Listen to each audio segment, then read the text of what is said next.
I remember seeing Close Encounters. I remember seeing Star Trek: The Motion Picture. Raiders of the Lost Ark definitely more than once at the cinema. And actually, I remember By then you're 7 and you're getting it. Well, also, I remember that one specifically was the first time I remember understanding that somebody made the movie. And because the trailer for Raiders made a big deal of like, from director Steven Spielberg, from producer George Lucas. Right. And then also, like, oh, Han Solo is in this film, but he's playing a different character. He's not, Harrison Ford is not really Han Solo. He's a guy.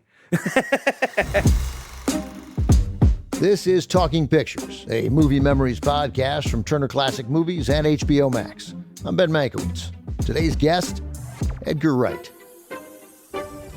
Edgar Wright has now directed 8 feature films, so he's pretty much figured out how movies are made. He broke out in 2004 with the zombie comedy Shaun of the Dead. He wrote it with its star, Simon Pegg. Wright's biggest commercial success came in 2017, Baby Driver, where he put his love of music and punchy editing together with some wild chase sequences. His latest is the remake of the Stephen King novel The Running Man, starring Glenn Powell. It came out last year. The original, from the late 80s, of course, starred Arnold Schwarzenegger and Richard Dawson. Edgar Wright is just a huge movie fan. Silence, classics, horror, comedy, movies with lots of chasing. It's not really a genre. Edgar is a regular at the TCM Classic Film Festival in LA. He is the perfect guest for this podcast. Here now, my conversation with writer-director Edgar Wright. Edgar Wright, thanks for being here. And thanks for having me. This is, you're in my home office here. I love it. Yeah, it's nice. When we put it together, we had no thought that it was going to host A-list directors, but I'll take it. This is nice. So, these are called ADUs, additional dwelling units. And so we've been calling it in conversation with my wife, like I'm going down to the ADU, or I say I'm going down to my office, but like we can't call it the ADU anymore. So we're looking for a nickname for it. Oh. And if you think of anything as the show goes on, you're a creative man, writer and director, just to hurl it out. I mean, it could be anything. I got a pitch. All right, go. Citizen Cave. Oh. Wow. I mean, it's weird. It's not the man cave. It's the Citizen Cave. That's it's not. I didn't imagine that the first pitch would obviously be the one we're taking, because then I can even say I'm going down to the cave, and people will think man cave, and I'm like, no, it's Citizen Cave. Right, please. That's it. Please. I think it's done. You have that one for free. Yeah. Wow. That's great. You're a writer also. Clearly. What do you prefer? Or you must think of yourself first as a director now, right? But yeah, I mean, writing is like, I think it's like, it's only fun when it's going great, which is maybe like 2% of the time.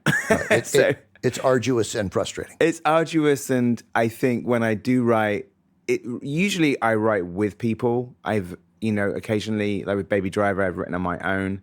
And I think a lot of that process is what I call like the procrastination, boiling up to the point where you can't do anything else except write at a certain point. So I sort of do a lot of creative procrastination, which is reading, watching, listening, to the point where you just can't, you have to start doing something. You mentioned that you wrote Baby Driver on your own. I watched it again last night. I hadn't seen it. It came out 2017, right? Yeah. So I haven't seen it in 8.5 or 9 years. And where did I write it down? This is going to be a fun little game. Oh, yeah. So this is a top 10 romantic line for me, said by both characters, right? But when I wrote it after he said it, I want us to head west on 20 in a car we can't afford with a plan we don't have and keep driving and never stop. Lily James says it first, and then he says it later. But, man, that's a beautiful line. Oh, thank you. And what do you want, baby? I want us to head west on 20 in a car we can't afford with a plan we don't have. Keep driving and never stop. Are you serious? I am, Deborah. It's funny you say about creative procrastination and Baby Driver. When I first started writing that draft, it was a very similar thing where I was like, I knew what I wanted to do. And I basically sort of had the tricky thing sometimes if you're a director and I always hesitate when I say writer-director because most of the time you're writing for something for you to direct. And the biggest part of the task is that you have the movie in your head and it's how do you get it on paper? It's in your head first, right? Yeah, it's like you can see it and you can feel it, but it's like actually writing it down to then communicate it to somebody else to give you the money to make it that's the hard bit. And especially writing action as prose is really tough. So in Baby Driver then, so like the great chase scene, I mean, there's great driving stuff, but to me, the most memorable parts are like the foot race, the chase, right? Yeah. The cops chasing him through the mall in Atlanta and back out. And so when he's like jumping escalators and switching from one escalator and back up the other one, and what are you writing? What does the script say? It had a version of that, but then you kind of change it based on the location that you have. But it always had the thing of him going through like a mall and, running through a mall and getting out to that car park. But would you write it out? I mean, does it say like races in the mall, runs down an escalator, leaps over one, knowing full well that if you don't get an escalator, you obviously won't do that. You'll leap over something else. I think it's a sort of like it's just about punchiness of like the sort of the stage directions to make it really easy to read. I think it's something that I, as a director reading other people's scripts, is like overwritten stage directions are sort of like, a really hard, it's a real chore. You also want to make sure that the people who are reading the screenplay before you've even made the movie are getting the vibe you want. And I imagine endless stage direction takes you out of the excitement. So you're thinking about it in that way too. Like if you're sending it to an actor who you want very badly that he'll say yes and do it, right? You want them to be excited by it, and that a screenplay that slows down with the descriptive action could take them out of their experience of reading the part, right? Absolutely. And also what's funny about it and weird about it is that I think a lot of the time what you're trying to get across in the stage directions is attitude and tone, but you're also doing a lot of work for something that's actually not going to be on screen. Because then it's like, then you have to draw the storyboards, and then you have to find the locations, then you have to shoot it. So it's funny actually you said about the creative procrastination with that particular film. I was in Los Angeles when I started writing it, and I had that thing where I was in a rented house and I had a nice office, but I don't know if you have a similar thing where it's like, it's very difficult for me, at least, to get up and start writing. I have to like go somewhere and come back. It's almost like the kind of like the fake trip to the office. And what I would do when I was doing that, I thought about this because I drove past it the other day. I would drive a few blocks down. I wish it was a cooler place to go to, but it was like a Starbucks. I think it was the Starbucks on like Sunset and La Brea. And I just noticed the other day, I drove past it, that it closed, which is always wild when a Starbucks is closed. It's like, oh, wow. It turns out there was a number that was too many. Yes. Right. But I used to go there. I used to get the LA Times. I used to read the California section, and I would just write down surnames and names of streets. And if there was any crime things where a car was involved, I just write down things. So you're writing down like surnames, like sort of towns, street names, car makes. And the other thing I remember about that particular Starbucks on La Brea and Sunset, because I was telling my fiance about this the other day, is I realized I was sitting there, as I was looking around, I said, wow, everybody has their laptops and their big cameras attached to them. Everybody's downloading lots of photos. And I was like, oh, this is the Starbucks where the paparazzi come to. So it's all of those guys. There seems to be slightly a dying breed. Oh, so the paparazzi were in there. They were. And they were at every table with their laptops, with their big, heavy-duty kind of cameras, with the lenses all plugged in, downloading like hundreds of photos. So we're glad that Starbucks closed. Yes. Right. That's a win. I think maybe it got shut down by the pest control. Yeah. Wow. That's great. I love that. So. Thinking about pacing, and I got a lot to ask you, so the movies that I rewatched were Shaun of the Dead and Baby Driver, and you got those quick montages, and they're so effective, and just like the example, like you coming up with somebody grabbing the keys off the table, shutting the front door, starting the car, right? Yeah. That could be one, right? And the whole thing takes, what, a second and a half, 2 seconds? Yeah. Probably less than I imagine, right? And that has a way, I wonder if that is a way of tricking in the wonderful way that movies do, tricking the audience into thinking the pace is quicker than you actually have it because you want to do something different? Or does that happen accidentally? Well, it's a couple of things. In that one, I guess to answer of how many, usually it's like a rule of three, like 1, 2, 3. And then sometimes the third one is subverting it. In Shaun of the Dead, the whole idea with that, and I like those sequences generally. I love stuff with inserts. And I think people that probably influenced that would be like Sam Raimi, James Cameron, Paul Thomas Anderson to some extent in some of the early films. But the idea with Shaun of the Dead was it was all building up. Usually you see it in action films when people are like loading up guns. That's right. It's usually precursor to serious violence. It's called the tooling up montage. Oh, is that right? I didn't know it had a name. Right. The tooling up montage. Commando would be a good example. Right, yeah. So the idea with Shaun of the Dead is like, well, what if the tooling up montage were all like mundane things? So great. Toast, jam, right. tea, That's right. keys, answer phone, like closing the door. Right. But it does build up to the last one in the film is a tooling up montage because then he's got the gun. And then in Hot Fuzz, we sort of took it a bit further as like, well, that's a cop film where you do have guns. But what if you shot all of the boring parts of police work like it was an action montage as well? Yeah. So what if you took the Tony Scott, Michael Bay approach to paperwork? Right. Lid, click, pen, the things that you don't see in Bad Boys 2. So the paperwork. I was struck by in Hot Fuzz, there's a real payoff with the click of the pen. Right. With Simon, looking at the camera. So when you shoot that though, it's a fairly mundane thing to shoot, right? But then there's or is it not? But there's a huge payoff when you see it in the movie. They are difficult to do, and usually they're always the things that are difficult to justify, or people start asking, do you really need these shots? And on Shaun of the Dead, it was always the thing that would always fall off the schedule. And I'm the kind of person who's quite sort of like OCD in terms of, you could have 40 shots to do in a day, but if I was like, he did 39. It's like, I didn't get that shot of the shoelaces. It will bug me until the end of the shoot. But on Shaun of the Dead, what we ended up doing to do those sequences, I had to sort of prove that they were really important.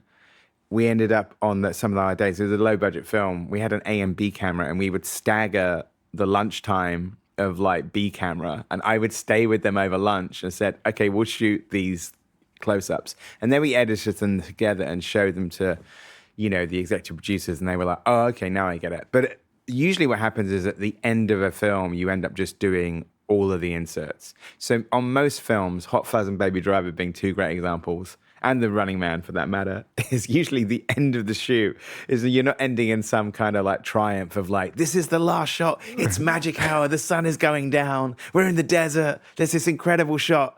It's usually you're doing shots of button, like brake, handbrake, steering wheel, like it's always like the buttons, and usually the actors have long gone. But there is actually on Hot Fuzz, there's a whole sequence where Simon is tooling up when he finally gets into they've got that cache of weapons, and he's doing all the shots. And I said to Simon, you should come in and do it. And he said, will you even see my face? And I said, no. And he said, do you really need me to do it? And I said, the shots are going to look so cool, you'll wish it was you. And he goes, okay. Good enough. Yeah.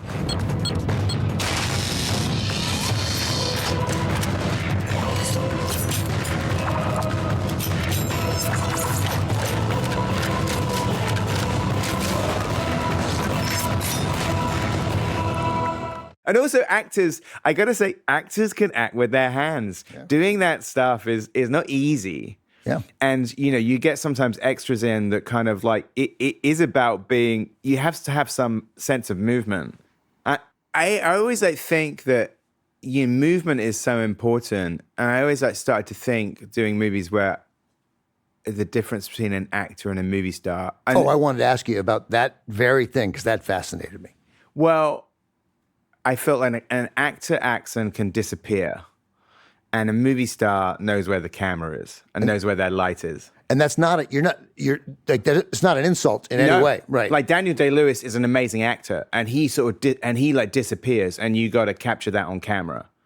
He's like Daniel Day-Lewis is gone and you're standing there with the character and like you just got to capture that on film. Like, but Marlene Dietrich knows where the camera is and knows where the light is. Knows where exactly way to tilt her head. Yeah.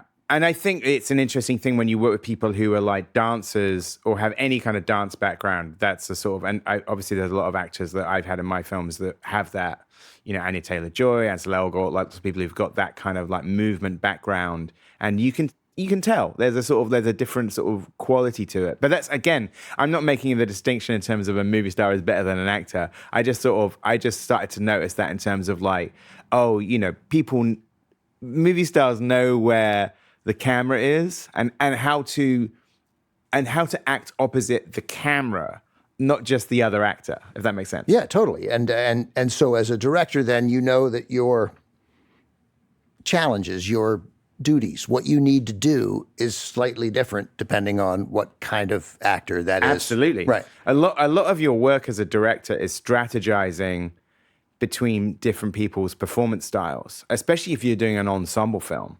Like when we were doing The World's End, there's so many scenes in that where they're around like a table. Usually like filmmakers hate dinner party scenes. Right, because they're at dinner at 8 right there. Right. Like, super hard to shoot. Right? Super hard to shoot because you have to think of all the eye lines. Yeah. And if you got like a table, like 8 people at a dinner table, that's most people's like nightmare to shoot something like that.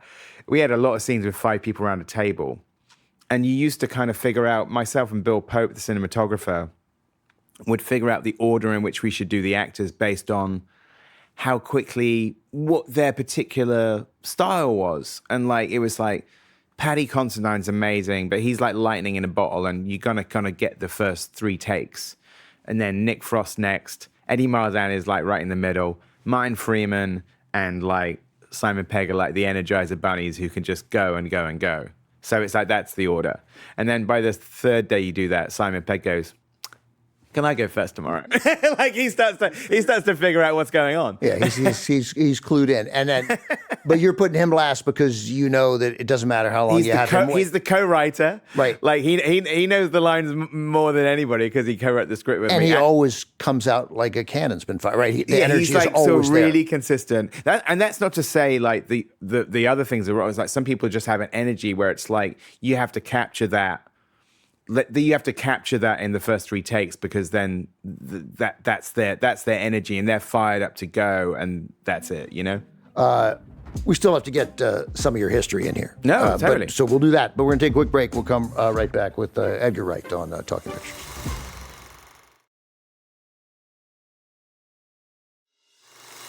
So when did you start falling in love with movies? I think at a very young age, because my parents would take me and my brother to the cinema. I mean, I remember just knowing about films through my parents. Neither of them are in the business. They're both like artists and were also art teachers at school. But they were movie fans. Yeah, I mean, certainly in the sense of that they would take me and my brother to the cinema quite a lot. And I think we never really went out as a family other than that. Like I never went on, very rarely did we go on vacation, maybe when I was very young. And they were always like working and pulling down 2 jobs. So struggling to make, so the cinema was like a sort of, at the time, like cheap, fun activity. And my mum hates me telling this story. But my dad, because my mum and dad used to do craft fairs, then my dad would like dump me and my brother at the cinema and then sort of go off and shop and do stuff and just leave us there, which obviously we thought was incredible. Why doesn't your mom like that story? Because it seems irresponsible? Yes. No. She's actually furious every time I tell this story. Because I think, you know what? She didn't know that was happening until I started telling the story saying, she assumed. So I think it's the... Is your dad still alive? No, they're both still alive, yeah. It's the later revelation that my dad wasn't with us at the cinema is the thing that... Did she yell at him? Well, sorry? Did she yell at him 30 years later? I don't think she knew that this was happening until I told the story. Did she yell at him, did she yell at him 25 years after he last dropped you off? Or? I mean, she definitely expressed her kind of like sort of anger at me telling that. There's a few stories that I think are really cool, and then whenever I tell the story, she goes, "This makes us look like such irresponsible parents." But my dad what he would do is he would take me and my brother to the cinema, and I remember this happening more than once. There was a town nearby, Swanage, hometown, had a cinema, which is still there, amazingly. And then the nearest town, Bournemouth, which is another seaside resort, it used to have this street, Westover Road, that had 3 cinemas on it. So I remember in that period of like first going to the movies, the first movie I ever saw was Star Wars, like when I was age 3. And then I can sort of you ever any memory of that? I do. Yeah. Because I knew of it because I'd probably seen some commercials or clips on TV. But what I remember about it was that they didn't tell us where we were going. We were driving somewhere. And it didn't get released in the UK until Christmas 1977. So I think we must have seen it in early 78. But I remember being in a queue, a line for the American listeners, in the dark and not knowing why there were so many people back in the days before reserved seating where people lined up for movies, obviously. We were in a long line for something. And as the line was we're probably in the line for an hour. And it's cold and it's exciting because we're going somewhere. But I don't know whether it's a firework display. But also, you know that everybody is around you is excited, right? Yeah. You feel the excitement even at a young age. I remember as we got closer to the cinema, which is a place called the Galaxy on Hinton Road, which is, I think, was later a church. It's now turned back into a theatre again, as I understand. I remember seeing the quad poster outside of like, oh, and then you recognize me and my brother sort of Star Wars, like, and then the thing about I do remember seeing the film because I remember the cinema had stars on the ceiling, like fluorescent stars. And so when the film started and you have the Rebel transporter and the Star Destroyer going over, there was also stars on the ceiling as well. Because it's the Galaxy. So I just sort of had this feeling of I didn't know where the building ended and the film began. Because the whole thing had stars on the ceiling. So I do remember that screening. And then also the thing, obviously in that day and age where you didn't have the internet, you would then live with your memory of the film for maybe like a year, 2 years, until they re-released it and you saw it again. Right, you're not going to see it on TV. There's nowhere to see it. Right. Yeah, it's like you. So then, in terms of your imagination and your recall of the film is really, you could draw it. You go home and draw the characters. Did you? Yeah, and you start kind of like, especially if you have the action figures, start kind of doing like alternative stories and stuff. But I remember around that time, most of the family films or big films coming out, we would see.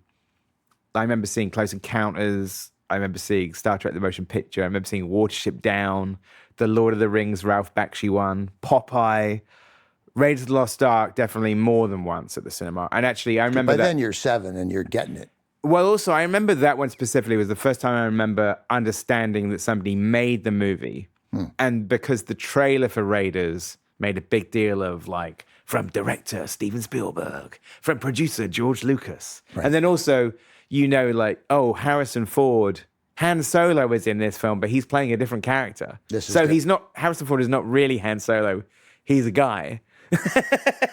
Now he's playing Indiana Jones. Right. That's an interesting, that's an interesting revelation to be able to, and you can pinpoint when that happened. Let me go back to your parents for a sec. Did they, have they've seen all your movies? Yeah, of course. That's not something that everybody gets. That's pretty exciting. No, that's nice. Yeah, that's a nice thing.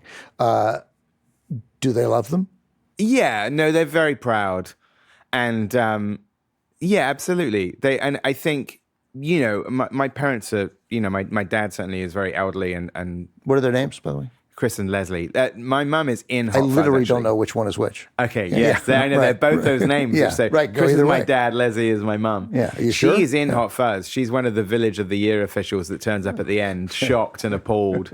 So my mum just does this deadpan face. But yeah, they're very proud and they go and see the films. I mean, actually, when my dad is, not in great health now, and actually the last time he came abroad was, and the first time they'd ever been in America, in fact, they came to the Baby Driver Los Angeles premiere, which actually was the last time my dad was outside the UK. So it was great that they got to see that, So yeah, it's and my mum came to the Running Man premiere in London and had a whale of a time. So yeah, they've both been really incredibly, and also I got to say this, because having artists as parents, I think the biggest thing they did for me and my brother was just support our artistic endeavors, especially when we didn't have any connections within the industry. And even though as teenagers, it's like we were sort of movie mad and wanted to be in it, but didn't know how. And it wasn't something that my mum and dad ever said, like, you can't do this. They can't call some friend. Yes. You know. But what I mean is they also never said, you're crazy, you should think about, like, a proper job. They never did that. I'm sure you've told the story a lot, but it's fun. Your student film that won you a video camera. Yeah. Which I watched. Yeah, that is on the internet. Yeah. It's, I mean, I wouldn't even know how to describe it. What's it called? It's called I Want to Get Into the Movies. Right, I Want to Get Into the Movies, Yeah. which is it's a great title. Prophetic. You're right. You're good at titles. I mean, for starting with Citizen Cave, right? Citizen Cave took you 1 second. So how old were you when you made I Want to Get Into the Movies? I think I was 16. It was there was a competition on TV. Comic Relief, the charity, would do a thing every year on TV, and there was a competition on a Saturday morning kids show called Going Live to make a film about one of the sort of charitable causes. And I'd seen this on the film program. It would have been Film 91 at the time. It had this report on the lack of wheelchair access in British cinemas. So that's what the film was about, disabled access to cinemas.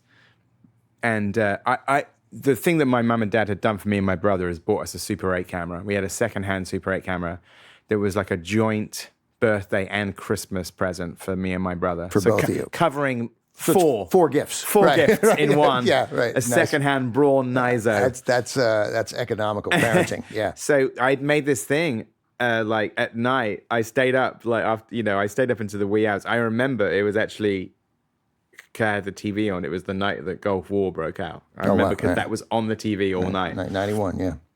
And I will admit that part of it was because I was sort of faintly aware of the competition, and this is a true part of the story, and I'm sure this is a part of lots of people's origins.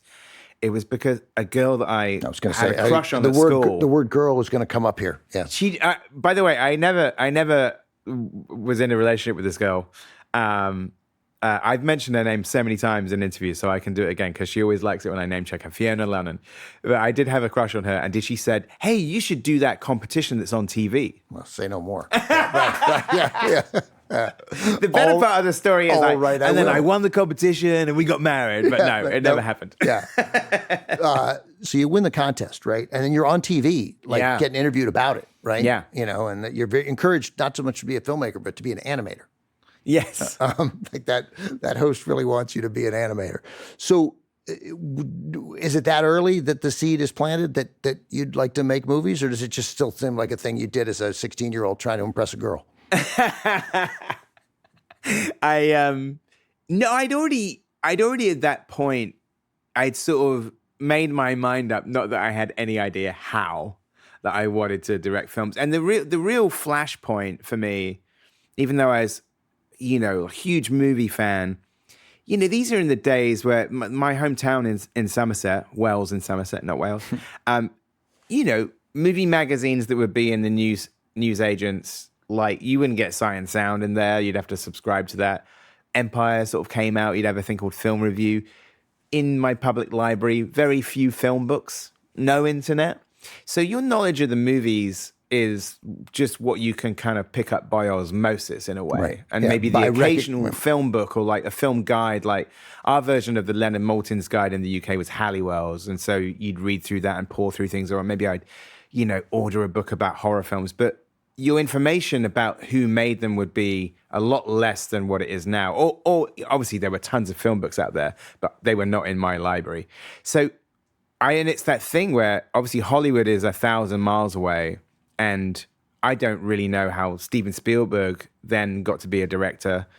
I wrongly assumed that a stork dropped him off at the Universal gate, But then the thing that kind of changed everything was his dad, I think, but still, yeah. It was. There was this series on Channel 4, like the host Jonathan Ross did, called The Incredibly Strange Film Show, which was started in 1988, so I would have been 14. And it was hour-long profiles on maverick filmmakers. Russ Meyer, John Waters, George Romero, Sam Raimi. this was mind-blowing to see on network TV, terrestrial TV. How old were you at this 14, point? to see like an Right. hour on John Waters or Russ Meyer on TV, and like I hadn't necessarily seen all of these films, but the one that really like was the light bulb moment was the Sam Raimi one, because it was actually Sam Raimi being interviewed between Evil Dead 2 and Darkman, and seeing in that documentary his Super 8 films that he made at school. And at that moment I'm like, that's it. That's what I'm doing. So you're 18, you're 14, so it's like 1988, Yeah. right? And he's just made Evil Dead 2. Which I hadn't seen at that point because I was too young to see it. Had you seen Evil Dead? No, I was like, my parents didn't have a VCR. And also, Evil Dead was infamously banned. Not having a VCR is way worse than leaving you alone in a movie theater. That's the shameful parenting. It's not having a VCR. Also, Evil Dead was banned on video in the UK as part of the Video Nasty scandal. So I didn't see them until later. Wow, that's. But Raimi was like, you know, you're 14. He's what? If he was 19 at that point when he made, so that's you know, Probably in his he's late like 20s. yeah, or mid to late mid 20s. 20s. I mean, yeah, he's 12 years older than you are. You know, But the key thing was not just seeing clips of Evil Dead 1 and 2 and Crime Wave. The thing was seeing these Super 8 shorts done with his school friends. Yeah. And it's the first time that had really been, not just in terms of maybe you'd seen amateur films on TV. It's like, oh, here's a director that's made stuff and this is how he started. And I have a Super 8 camera and I've got friends at school.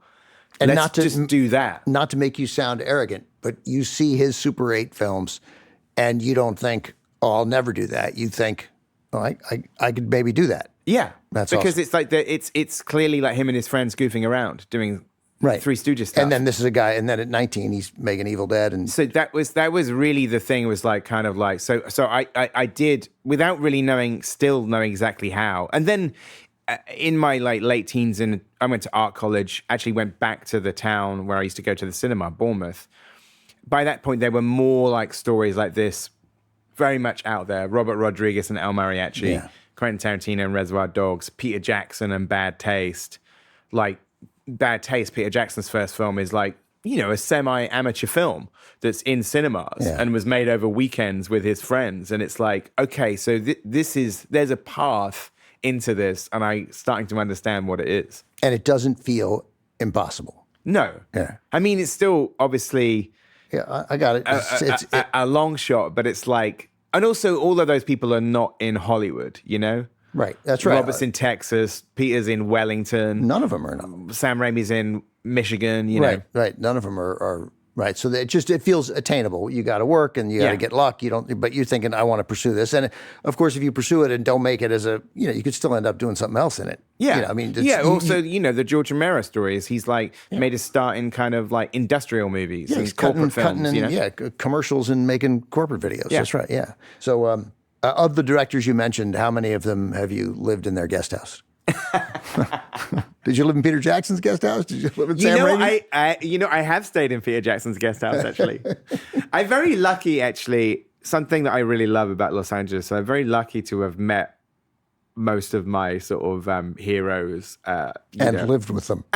Or become friends with them, it's a... You know, and that's fantastic. And I have stayed in Peter Jackson's guest house for long, for just like a few days, or I went down there for a week. I remember because after I met him I went to show Shaun of the Dead in New Zealand, and then got on with Fran and Philippa and Peter really well, and then just went back when they were making King Kong to just hang out for a week and just watch. Well, why wouldn't you if you had that invite? Yeah, of course. I'm gonna go and watch King Kong being made and see how the. Like, you don't say, I have a dentist appointment. No, it's like, I'll fly to New Zealand and watch you making King Kong. I want to see what's going on. But you lived in Tarantino's guest house, right? I did. That was in like 2007 into 2008. So you're living there as a very successful filmmaker. Well, I mean, I had never lived in LA before. And I was just coming off the Hot Fuzz press tour. I didn't know exactly what was next. I'd actually just been through like a breakup as well. So I wasn't in any kind of huge rush to get back to London. I get it. And I remember thinking, well, maybe I'll stay. I remember actually being with Quentin and having like a drink and dinner with him and vocalizing this of saying, I was thinking maybe I'll stay in LA for a bit and just right here. I don't really want to go back to London right now. And he said, well, where are you going to stay? And I said, I don't know. a hotel, get an apartment. I had like no idea. I'd never lived anywhere else. And he said, you should stay in the guest house. So that then turned into, I probably was there for about 10 months. And he probably meant like a week. I always say to this, he denies it. I always say that I outstayed my welcome. No, I mean, look, man, if I had a guest house that where like people who I liked a lot could stay, I would love it. I would love it. I'm sure he did love it. It was also what was great. What was funny is that he's like a real night owl. So there would be sometimes that like an entire week would go by where I was, I had to be at a meeting at a studio at like 9 a.m. And like so we would sort of miss each other for like sometimes entire weeks. Right, I buy that. Yeah. But then it would be the great thing, like as you might imagine, like with this, like you get a text and he say like, "Hey, what are you doing tonight?" I was gonna like just show a marathon of spaghetti western trailers of 35mm. I'm like. Yeah. I'm there. I'm there. Right. I'm already here. Yeah, I'm already here. I'll walk over. I'll walk over. All right, one more break, and then we're going to do the Super 8 with Edgar and ask him about his mom. Many things about his mom. Stay with us.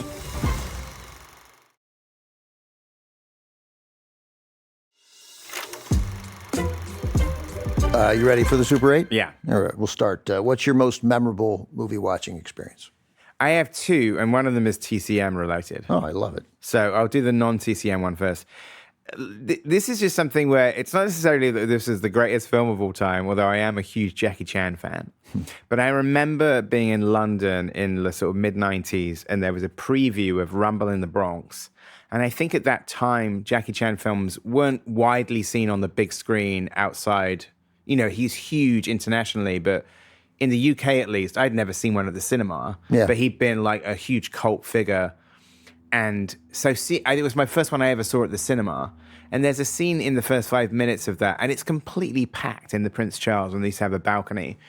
And in the first 5 minutes of that, there's a scene where he comes to kind of New York, Vancouver. Sure, yeah. There's that training tree, like the sort of the wooden sort of training tree. Yeah. Where you kind of do all of the stuff. And he started doing it. And the audience just went absolutely crazy. There's no fight scene happened yet. But I remember that people were stamping on the balcony. And the whole cinema, it was the anticipation of action and Jackie Chan doing his thing, that the place erupted. And the film was only 5 minutes in. And so, like I said, it wasn't like it's not even my favorite Jackie Chan movie, but it was such an experience watching it with a crowd who, I presume, like me, not many of them were fans, but not many of them had seen one of them on the big screen. It's significant. It's little things like that, little moment. You can't, that's a great moment to be at. As I've spoken on this podcast a lot, seeing the opening weekend at Jurassic Park and the electricity in that theater is, and you never forget it. You'll never forget the first time you saw something. And they might be films that aren't necessarily like your favorites of all time. I went to the UK premiere of Something About Mary, and the audience was just like, it was like a riot happening. Right, yeah. Or seeing Silence of the Lambs opening weekend. And like you said, electricity. It's not like it's a noisy crowd. It's like everybody is pinned back into their seats. Right, you can feel the silence. You can hear the silence. You can feel that everybody is very tense, which is amazing. What's the second one? My TCM one is, I was at that screening, which I'm sure I think you were on stage, in fact, was the 50th anniversary of In the Heat of the Night, which must have been like 2018. 2017, yeah. Oh, really? Well, okay. It's at 67. So, yeah, okay. Yeah. So I was at that event, and I remember that Sidney Poitier was in the house, but not on stage. That's right. Because probably too ill or didn't want to talk. Yeah, right. You didn't want to put him in that position. Yeah. But he's in the audience, and of course, you call him out, and he gets a standing ovation. Yeah, a long standing ovation, yeah. But what I remember is that I remember watching the film, and he was in the middle block, and I was in the sort of block next to him. And the movie's amazing, but at some point I need to go to the restroom. And I just leave, and as I turn, I just see this moment. Sometimes when there's a thing where it's like, I cannot take a photograph of this, so I'm just going to have to remember it. And I just turned, and I sort of couldn't help looking at Sidney Poitier's face, watching himself on screen. And Sidney Poitier bathed in the light of the sort of projector and his image on screen. And I'm just standing there like frozen in the aisle thinking like, must take mental picture. Can't take real picture. That would be terrible. But I have to remember this moment. And I stood there for about 30 seconds and thinking, I guess I better go to the restroom. But it's just seeing his face, looking at his face, was just thinking, wow, wow, wow, wow. Well, that's really nice to hear. It also suggests that he was, he was taken with that moment. Yeah. He was sitting forward in his seat watching himself, and it was a moment. All right. If you had to get a tattoo of a movie line, what would it be? And then I'm curious where you'd put it. It's funny. My favorite line in the films, it's something where it's the punchline to something else. So I guess if you had it as a tattoo, it would be quite enigmatic. But my favorite line is in Raising Arizona. And it's when John Goodman and William Forsythe are robbing a store. And they're at the cashier. They're talking to the elderly cashier. And there's some novelty balloons next to the the register. And they say, balloons. He goes, oh, balloons. Do they blow up in funny shapes? And the old man says, no, unless round is funny. And then unless round is funny is probably my favorite line. And I was thinking, that's kind of a really weird quote to put on your body. But then you'd have to explain it to everybody. But I would be happy to do that. So I think it's like, unless round is funny from Raising Arizona. If your tattoo causes you to have conversations about the Coen brothers. Yes, exactly. It's a useful tattoo. What movie would you show a date, somebody you were courting? I can't say Raising Arizona, but that would probably be. I mean, there are those litmus test things, but I feel like that's kind of. It's probably bad to do that because, you're preaching to the choir. If somebody, it would be a bad thing to say, I can't date this person because they hate this movie. But I guess if they really hated it, you would have to question that. I mean, weirdly enough, I used to have this thing when I was a teenager, and this is when I think it's something, this is very, I think, sort of immature in a way. I used to think that film was probably something like Goodfellas, that if they didn't like Goodfellas, I probably couldn't, be with that person. And that's kind of, I think, probably quite a naive and silly thing to think. Ironically, my fiance absolutely loves Goodfellas, and it's one of her favorite films. I was going to say, there's no way, and I guarantee you she likes Raising Arizona, too. Or She does. But actually, we got to see, just around the corner, we got to see Goodfellas together as a couple at the Aero like a couple of weeks ago because we had never seen it together. And it's both a film that we'd both seen multiple times and but we never actually seen it together. So I guess it could be Goodfellas. I mean, in the two movies that I saw in the last 2 days of yours, rewatched Baby Driver and Shaun of the Dead, you have, neither of them are quite as intricate as Goodfellas, but you got long walking shots. You have things are moving, things are happening. It's funny. I always get sort of people when they say that it's funny because I always get this thing of people say, oh, like, it's all about the quick cuts and stuff. But it's like, but the most famous shot in Shaun of the Dead is a 3-minute Steadicam shot. Totally. Right. Yeah. Which was the first day of the shoot, no less. It's a great shot. I mean, the joke that is always the joke of how clueless these guys are, right? Or what they're missing, like what they're talking about and what they're missing. And what he misses is so great. Simon's ability to not see things is great. And that's a skill. It's another acting skill that probably never got taught, right? That he can miss the bloody handprint, that he misses the headline, that he misses everything. He's an amazing physical performer, and he knows exactly how to, like being the deadpan center of something. It's just sort of a joy to watch that because it's a real trick to be the comedic center of a movie and sort of be the straighter person. It's kind of like the energy of like a Jack Lemmon or something like that. He's definitely. I think Simon has that. Just as two weird like things. The cinematographer of Shaun of the Dead, David Dunlap, with the camera operator on Goodfellas, and the second AC on Raising Arizona. Oh, no, there you go. Look at that. So there you go. I bet you got good stories off him. Is there a movie villain you relate to or feel is misunderstood? I struggle with this one because I feel like a lot of villain plots in the last 30 years have become the same plot. I think the villain plot in Moonraker, Hugo Drax, who wants to take sort of like this master race of supermodels into space and then kill everybody on Earth and start again with the beautiful people. You've now seen that plot in several other movies. It's in Kingsman, it's in The Avengers. Most of the plots now is about we have to reduce population on the Earth to save the planet, and that means killing half of the population. So I kind of thought I was struggling to find one. And then I thought, okay, so I wanted to go a different direction. and he's not really the villain, but he does become the villain. But I kind of thought that maybe Inspector Dreyfus, Herbert Lom in the Pink Panther films, is misunderstood because what's his beef? His beef is that like there's this idiot that's failing upwards and like ruining everything and keeps getting decorated for it. And it eventually drives him so mad that he becomes like a megalomaniac. Yeah. So I think maybe Inspector Dreyfus from the Pink Panther films, as played by Herbert Lom. It's a great call. I love that call. That's good. And such a hard role for an actor to play, I think, right? Oh, yeah. No, to be like, nobody's as funny as Peter Sellers, but to be very funny in a Peter Sellers film is no joke. That's right. It's impressive. All right, for this, You're a Thief is a vast warehouse where every movie prop is, every movie costume, everything having to do with a film is there. You can steal one thing. What do you take? I'll give you a couple and you can pick. All right.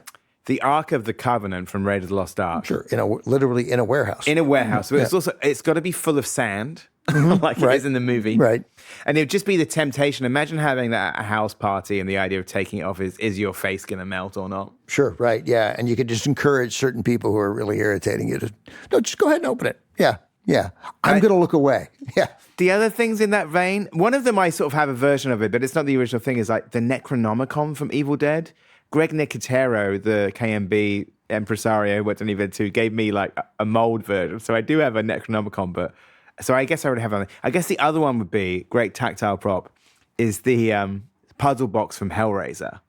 Oh, wow. That would be a good one, All right? Okay. A great one to have around on the coffee table is like, should I play with this? If I do I end up in this kind of S&M hell universe? A lot of reaching for it and then hesitation if it's on the coffee table. Right. Has anybody picked the Ark of the Covenant before? No. And it's sort of it's the template for the question. Because immediately you when we say warehouse, my mind goes there straight away. That's the warehouse, right? That's where I think of it every time I ask the question. I say it's a tie. Then it's between the Ark of the Covenant and the Hellraiser box. You can steal two things. All right, your dad's favorite movie. I think I actually called him today, like to check this with him. But he loves The Wages of Fear. Oh, all right. That's a good one. It's a really good. It's a cool one. Yeah, I mean, a good one in that no one's ever answered that before for anything. Yeah. My dad is the sort of person who his recall is fuzzy of things, and he would sometimes talk about the plots of movies, and then you'd have to tell him what the title was. Yeah, but by the way, that's true of me. I have great trouble with titles. Wages of Fear is one that I think he would talk about the premise. So I probably heard the premise of the movie and the title before I'd seen the movie. And it was something where he definitely told me the plot of the movie before I saw the movie. And then actually more recently, we showed him Sorcerer because he'd never seen the remake. Oh, he never did? No, and in the UK, because Sorcerer didn't do well in the States, in the UK, it was retitled The Wages of Fear. Oh, was that right? Yeah. In the UK, it was released as The Wages of Fear. We screened it at the festival. I was there. Oh, you were there? It was so loud. It was when William Friedkin introduced it. Friedkin was there, yeah. I saw it, and it was ear-splittingly, beautifully loud. He was a great guest. Oh, yeah. Great Amazing guy to talk to. I was there. Okay, your mother's favorite film? It's a Lawrence of Arabia, and I partly because my granddad was in World War II and was in the desert, and was kind of around at the time when her father. Her father, was around at the time when Lawrence was. So it was something that was I think a favorite film for his, although sort of probably something where, he had firsthand knowledge of some of that. But then she would always talk about seeing the movie, and she would always talk about the scene where Omar Sharif comes. There's a mirage in the distance and comes towards the camera, and she, I think, found Omar Sharif very handsome, but would always talk about that moment. And the other thing she would always talk about was the intermission and the fact that cold drink sales went through the roof. Everybody went and bought a cold drink in the intermission because they've been watching. They've just a movie. been in the desert, right? They've been they're watching, kind of them take little sips. right. The thirst of the characters, bleeds into the audience. So your mom, I mean, it's great. Which is what we read. So your mom's a conspiracy theorist. She would hate that title. I mean, what I would say is that it is a It is it admittedly, conjures up. It's a diminishing title. Like, I mean, Yes. that it, because, first of all, sometimes they're conspiracies. But I mean, she is a. I would know. She would be so mad if that's her. I think what I would say is when I was growing up, she was very open to theories about everything. So Okay, yeah. aliens, UFOs, everything, ghosts. She very much kind of. Well, yeah, okay, that's different than a conspiracy theorist. But right? I think in terms of anything that was any kind of like sort of tales of conspiracy or corruption or anything or cover-ups, she would be all over that stuff. And it kind of it inspired Hot Fuzz in a way, because it's almost like Hot Fuzz is like an extension of my mum's kind of like sort of wildest conspiracies about what's really going on in the town. All right, that is different. So I immediately regret to No, your she's mother. not wearing a tinfoil hat. Your mom is the Leslie. Yeah. All right, Leslie, I'm sorry. All right, so here's your wild card question. No, sorry. What movie makes you cry without fail? I mean, I'd say as a kid, like E.T. in terms of, actually not the bits that you would expect. I kind of get like teary about like surging scores. Well, sure, they want you to. But not in a necessarily like, it's actually sort of something, I actually think the sort of like the John Williams score surging right before they take off, like that moment of like terror and the sort of, and then the flight, it would be something like that. Kind of sometimes euphoric tears. Right, like you're moved by those scores. I'm moved by how kind of like dramatic it is. So they're definitely that as a kid. A more recent one that I kind of like really got me was Umberto D. Which I only saw more recently, and the end of that film is like that would kind of break the hardest heart. Like he might commit suicide, but his dog's gonna stop him.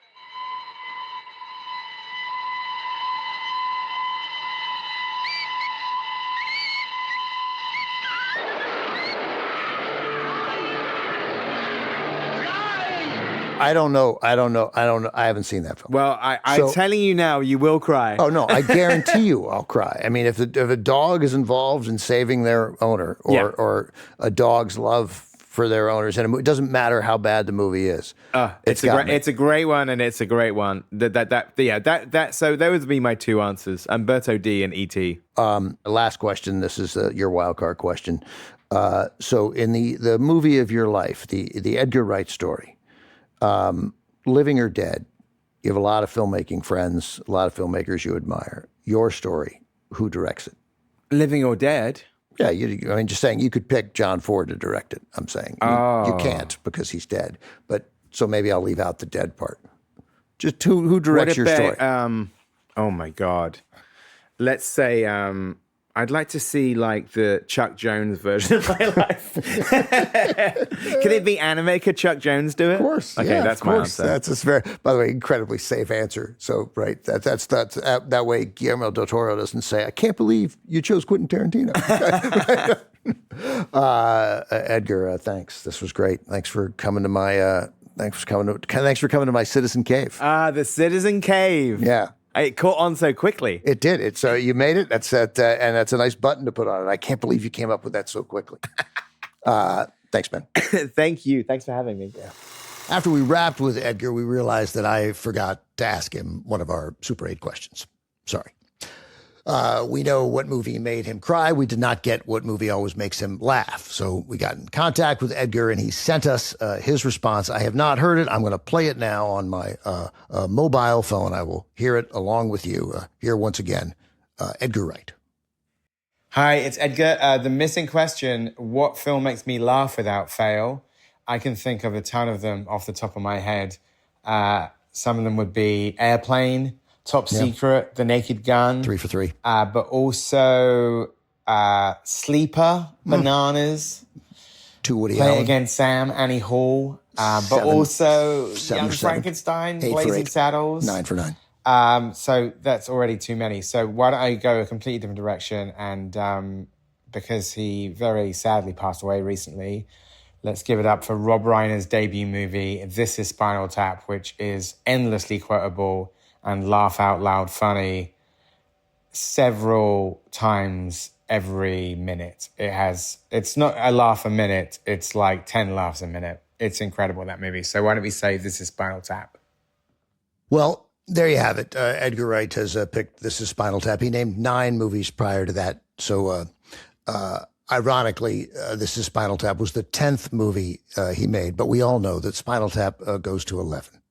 That's our show. You can find many of the movies we talked about on HBO Max, and we made a list for you. It's in our show notes. You can watch this podcast on HBO Max and YouTube, as well as listen to it wherever it is you listen to podcasts. James Kim is the showrunner of Talking Pictures. The managing editor is Darby Maloney. Video editor is Andrew David Lewis. Tori Stegman is our talent producer. Additional talent booking by Noea Murphy. Glenn Matullo mixes every episode.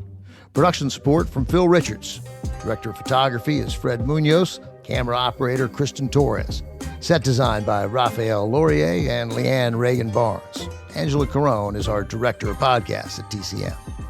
Team at HBO Max Podcasts, that's executive producer Michael Gluckstad, senior producer Allison Cohen-Sirokach, and producer Kenya Reyes. The HBO Max Concept and Design Studio, Marta Duarte Diaz, Karen Guan, and Kendall Thomas. Production support from Jaco Friedman, Liz Winter, John Renault, and Kristen Hassel, and special thanks to Julie Baton. And thanks to all of you for watching and listening. I'm Ben Mankiewicz. See you next time.